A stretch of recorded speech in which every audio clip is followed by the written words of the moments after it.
Hello students, welcome back to the channel. Today we are going to learn important topic of the English grammar is active and passive voice. This topic is very important for uh, your exams, school exams, board exams, competitive exams and speaking English practice. Okay, so watch this video till end and I promise you will understand active and passive voice completely. Okay, let's begin. First of all, what is voice? Voice क्या होती है? Voice क्या है? Voice tells us whether the subject is doing the action or receiving the action. यानी voice हमें ये बताती है जो सब्जेक्ट होता है वो किसी एक्शन को करता है या किसी एक्शन को रिसीव करता है, किसी एक्शन को कर रहा है या कोई एक्शन उसे रिसीव हो रहा है. ठीक है, तो आपको बताया there are two types of voice, active voice and passive voice. सबसे पहले हम एक्टिव वॉइस के बारे में पढ़ेंगे. तो एक्टिव वॉइस के बारे में लिखते हैं. एक्टिव वॉइस क्या होता है? Active voice, in active voice the subject does the action. In active voice, in active voice subject does the action. Subject does the action. ठीक है, इन active voice subject does the action, यानी active voice में subject जो है वो action करता है. सीधा सिंपल जो हम बोलते हैं, सीधा सिंपल जो होता है वो एक्टिव वॉइस होता है, मतलब सीधा सिंपल टेंस सेंटेंस जो होता है. ठीक है, इसका स्ट्रक्चर क्या होगा? स्ट्रक्चर होगा इसका subject plus verb plus object. Active voice का सीधा सिंपल होता है आपका subject plus verb plus object. जैसे कि एक एग्जांपल देख लीजिए. एग्जांपल में मैं लिखूं Ram Yeats mango, MANGO, mango. Ram आम खाता है. राम हो गया सब्जेक्ट, ये हो गया वर्ब, ये हो गया ऑब्जेक्ट, मैंगो हो गया ऑब्जेक्ट. तो यहाँ सीधा सीधा here Ram is the subject and Ram is doing the action. Ram action कर रहा है. क्या कर रहा है? राम वो आम खा रहा है, यही उसका एक्शन है. ठीक है, राम सब्जेक्ट है और आम खाना उसका एक्शन है. राम एक्शन कर रहा है. क्या कर रहा है? कि वो आम खा रहा है. ठीक है, अगर हम और देखें इसके अलावा, she writes a letter. She writes a letter. वह लेटर लिखती है, वह एक लेटर लिखती है. She is doing the action. Action ही तो कर रही है. कौन सा एक्शन कर रही है? लेटर लिखने का एक्शन कर रही है. तीसरा, they play football. They play football, एक एग्जांपल ये हो गया.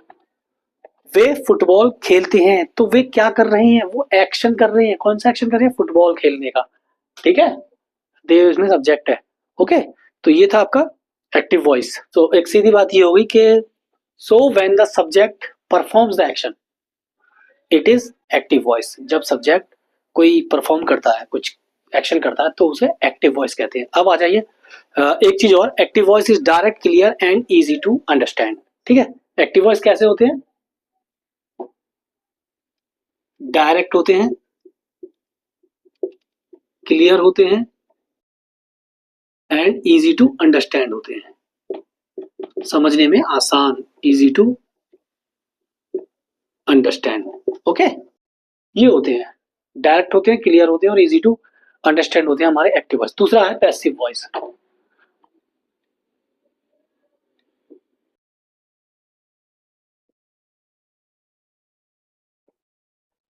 पैसिव वॉइस में क्या होता है? पैसिव वॉइस में इसका उल्टा कर दो. पैसिव वॉइस जो होता है वो सब्जेक्ट रिसीव करता है किसी एक्शन को. ठीक है, subject receive the action. Subject receive the action. अब ये सब्जेक्ट रिसीव एक्शन ये कैसे होता है, मतलब इसे कैसे लिखना पड़ेगा भाई? ठीक है, इसका पहले एक बार स्ट्रक्चर देख लीजिए आप.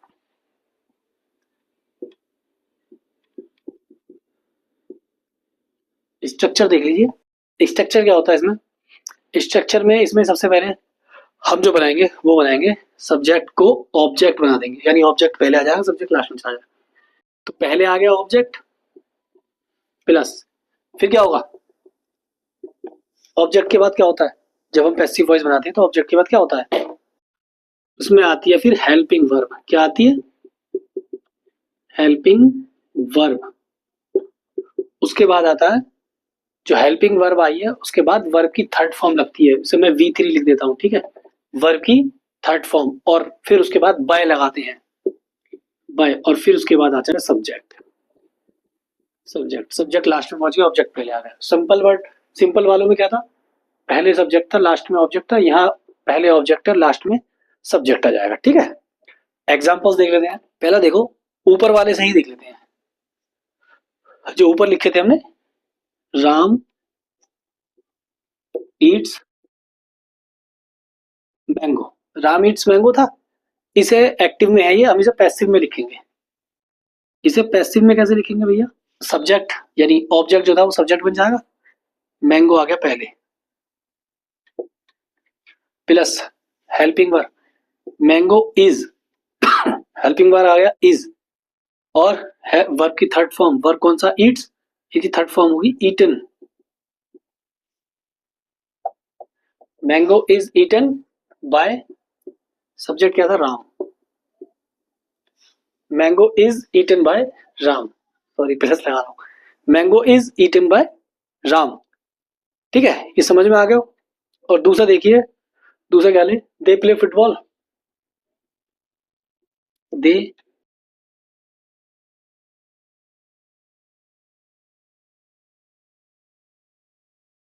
They play football. अब इसको पैसिव में करो, फुटबॉल ऑब्जेक्ट है, फुटबॉल आ जाएगा पहले। वे फुटबॉल खेलते हैं, तो football, football is helping verb, plus helping verb का वर्ब की थर्ड फॉर्म प्लेड, प्लेड के बाद बाय, फिर दैम, बाय के बाद यानी सब्जेक्ट, सब्जेक्ट था दे का हो जाएगा दैम, ठीक है। Played by them, football is played by them, इस तरह से आपके, ठीक है। तो इसमें क्या करना है हमें, पैसिव वॉइस, एक्टिव वॉइस क्या थी? डायरेक्ट थी, क्लियर थी, इजी टू अंडरस्टैंड थी। और पैसिव वॉइस कैसी हो जाएगी? इन्हें हमें फोकस करना है किस पर? Focus on the action, not the doer. Action पे फोकस करना होता है, ठीक है। तो focus on the action not the doer, यानी एक्शन पे फोकस करना है, एक्शन को करने वाले पे नहीं ज्यादा, ठीक है। नॉट द डूअर, ऐसे होता है, ठीक है। इसके कुछ इंपॉर्टेंट रूल हैं, वो कर देते हैं। पहले इसे मिटा देता हूं मैं, इसे आप वीडियो को पॉज करके आप इसे उतार लेना, नोट्स बना लेना। अब देखिए इंपॉर्टेंट रूल है इसके कुछ छोटे मोटे, अभी जो मैंने आपको बताया था वही है, खैर रूल कुछ अलग नहीं है, अभी जो मैंने आपको बताया था वही रूल है, इसके स्ट्रक्चर इनके रूल है। इंपॉर्टेंट रूल, इंपॉर्टेंट रूल है एक, यानी कि जब आप एक्टिव वॉइस में होते हैं तो आपको क्या मिलता है? एक्टिव वॉइस में होते हैं तो आपको क्या मिलता है? Subject plus verb plus object, यही होता है ना। उसके बाद इसका रूल है, अब इसे पैसिव वॉइस में जब चेंज करेंगे क्या होगा? पैसिव वॉइस में मतलब ऑब्जेक्ट आ जाएगा पहले, प्लस ऑब्जेक्ट आ जाएगा पहले, फिर आएगा हेल्पिंग वर्ब। क्या आएगा? हेल्पिंग वर्ब, फिर आएगा वर्ब की थर्ड फॉर्म, मैं V3 लिख देता हूँ यहाँ पर, ठीक है। फिर आएगा वर्ब की थर्ड फॉर्म, प्लस लगाएंगे, फिर बाय, और फिर आ जाएगा सब्जेक्ट, ओके। सब्जेक्ट बाद में, ऑब्जेक्ट पहले, वहां सब्जेक्ट पहले ऑब्जेक्ट बाद में था, है ना। इस चीज को आप लोग याद रखेंगे, ठीक है। अब हेल्पिंग वर्ब चार्ट बना देता हूँ एक छोटा सा। हेल्पिंग वर्ब चार्ट में आपको पता चल जाएगा कि प्रेजेंट में क्या है, टेंस में क्या है, प्रेजेंट में क्या है, पास्ट में क्या है, और फ्यूचर में क्या है। देखिए हेल्पिंग वर्ब चार्ट, प्रेजेंट में, प्रेजेंट में क्या लगेगा? इज, एम, आर, ये लगते हैं प्रेजेंट में, है ना। पास्ट में क्या होगा? वाज और वर, यही होता है, पास्ट में यही होता है, वाज और वर। फ्यूचर में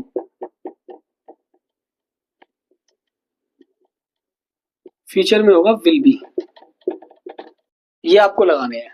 प्रेजेंट का कोई बन रहा है एक्टिव तो उसके उसमें पैसिव में इज एम आर्क में से कोई यूज करना। पास्ट में कोई एक्टिव बनना है तो उसमें वाज और वर्ब में से कुछ हेल्पिंग वर्ब यूज करना। फ्यूचर में कुछ बन रहा है तो विल के साथ बी लगा देना, विल बी। ठीक है, विल बी। ये चीज थे आपके।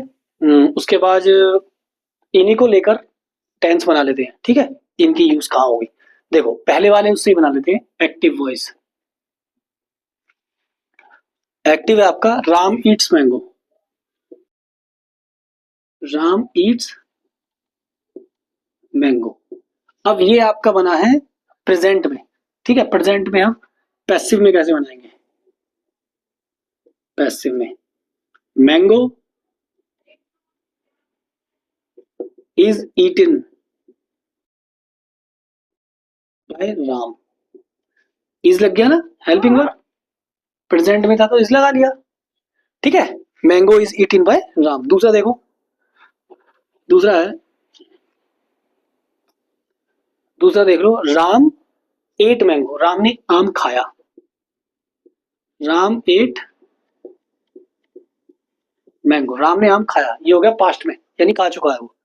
ठीक है, पास्ट का आप कैसे बनाएंगे, passive.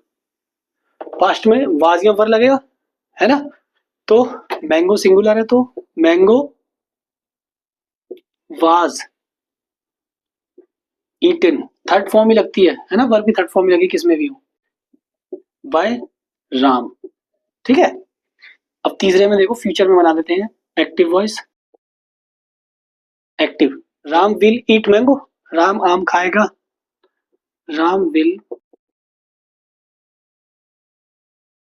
Eat mango. Passive mango will B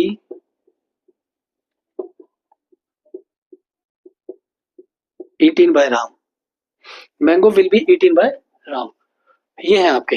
ठीक है, हेल्पिंग वर्ब के साथ भी बना दिए है मैंने। ये प्रेजेंट है, ये पास्ट है और ये फ्यूचर है। ठीक है, इस तरह से बनेंगे आपके। तो अब आगे चलते हैं। आगे क्या करना है, इसे उतार लीजिएगा आपको वीडियो पॉज करके। When by is not necessary. When by is not necessary, जब बाय लगाना जरूरी ना हो तो कहां पर जरूरी ना हो। Example,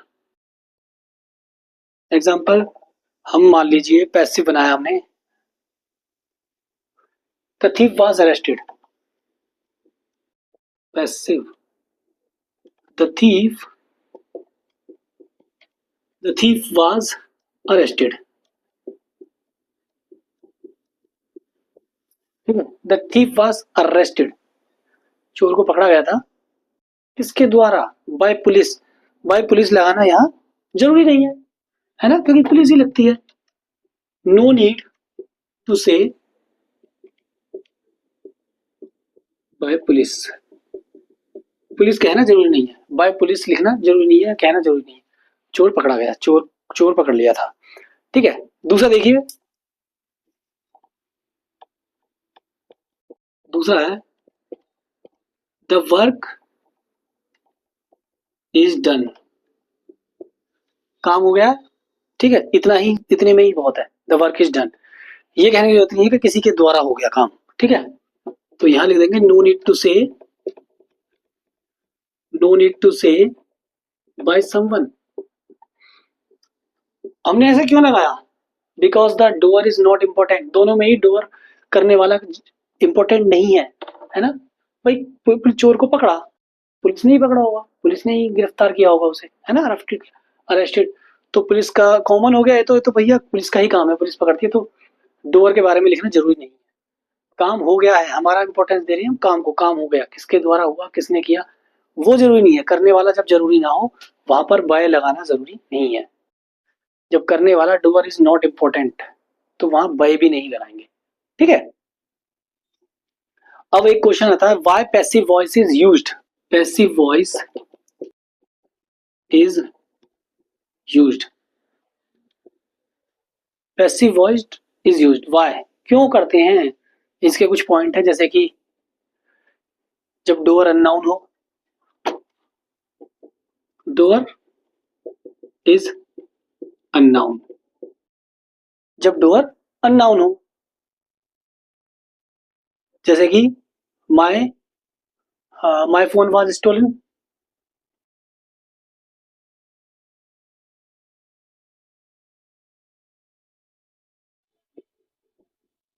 my phone was stolen, ठीक है, मेरा फोन चोरी हो गया। अब डोअर तो, जो डोअर है वो अननाउन है ना, इसीलिए वो तो अननाउन है। और दूसरा है डोअर इज नॉट इम्पोर्टेंट, जैसा मैंने अभी बताया था। इसका दूसरा पॉइंट हो गया डोअर इज नॉट